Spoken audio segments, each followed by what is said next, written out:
Sa lalawigan sa Bohol, giklaro ni kanhi Dawis Mayor Marieta Tocmo Sumaylo nga iyang girespeto ang desisyon sa DILG-7.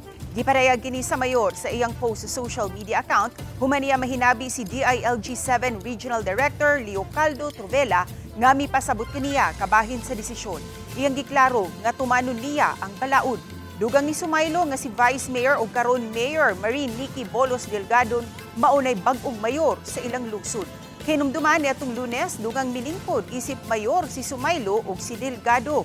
Ang duha nga nangangkon nga adunay katungod nga modumala sa lungsod nga misangpot sa kalibog ngadto mga mulupyo sa dapit. Si Sumaylo gitaktak sa katungdanan sa ombudsman human mamatud-i nga sad-an sa grave misconduct o gross neglect of duty subay sa mayor's permit nga iyang gihatag ngadto sa cockpit arena nga makapadayon pag-operate bisan kung napupus na ang prangkisa niini.